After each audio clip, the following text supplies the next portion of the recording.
નમસ્કાર ખેડૂત મિત્રો, હું અમરુદ્રામાંથી વિપુલભાઈ. આજે આપણે આવ્યા છીએ વડગામ તાલુકાનું ગામ છે આંબતપુરા, અને ત્યાં આપણા જૂના અને જાણીતા ખેડૂત છે અને વર્ષોથી આપણું ઓમરુદ્રા વાપરે છે અને મોટા ખેડૂત છે. લગભગ 700 800 બેગનું વાવેતર કરે છે બટાકાનું, અલગ અલગ વેરાયટીમાં.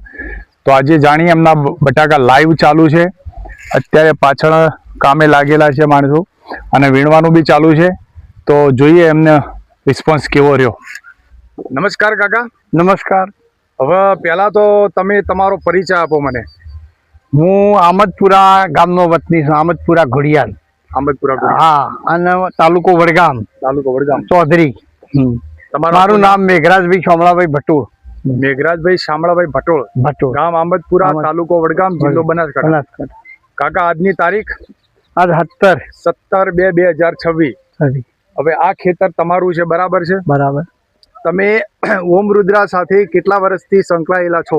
હું છેલ્લા 6-7 વર્ષથી સંકળાયેલો છું. બરાબર. દર સાલ બટાકામાં તમે કયું વાપરો છો? ઓમરુદ્રા વાપર્યું. આ વખતે તમે ડીએપી વાપરું છું, પણ ઓમરુદ્રાનો મને ઠીક લાગ્યો.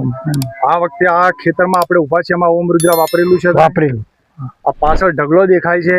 આજે બટાકા તમારા નીકળવાનું ચાલુ છે. કઈ વેરાયટીના બટાકા નીકળે છે આજે? મારે કોલંબો. આ કોલંબો વેરાયટી છે, બરાબર છે? તો એનો અત્યારે નીકળવાનું ચાલુ છે. અને આ બાજુ સાહેબ વિડીયો કરો, તમારી પાછળ આ અત્યારે કામ ચાલુ છે, બરાબર? કામ ચાલુ. તો એમાં તમને કેવું લાગ્યું? મને ખાતર તો ઓમરુદ્રા સારું લાગ્યું સાહેબ. એટલે કેવી રીતે કહો છો? એનો ચમક ને એની ચમક છે, અને દળમાં બીજો સારું છે. ફળ મોટું થયું છે. ફળ મોટું થયું છે. એની સાઈઝ ભરાવદાર લાગે છે. સાઈઝ ભરાવદાર સાઈઝ હોય તો 2 પૈસા વધારે મળે. ચમક હોય તો બી 2 પૈસા વધારે મળે, બરાબર છે? અને બીજું કે આપણું ઓમરુદ્રા છે, ઓર્ગોનિક વસ્તુ છે. તો આ શાકભાજી જેવા પાકોમાં આપણું ઓર્ગોનિક વપરાય તો ખાવામાં બી આપણે ઉપયોગી થાય. મેં ડીએપી ની એક કમ કરીને ઓમરુદ્રા વાપર્યું છે, મને ઠીક લાગ્યું કે ના નંખાય અને જમીનનો સુધારો થાય. તમે ઘણો સપોર્ટ કર્યો છે, કાકાએ ઘણો સપોર્ટ કર્યો છે. ગામમાં બી બીજા 2-4 ખેડૂતને તમે કીધું છે કે ભાઈ વાપરો, એ મને ખબર છે.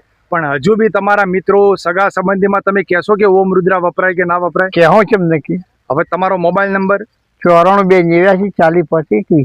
આ તમારો મોબાઈલ નંબર છે, બરાબર છે? તો તમે આજે તમારે બહાર ગામ જવાનું તો બી તમે અમને ટાઈમ આપ્યો, એના બદલ ખૂબ ખૂબ આભાર.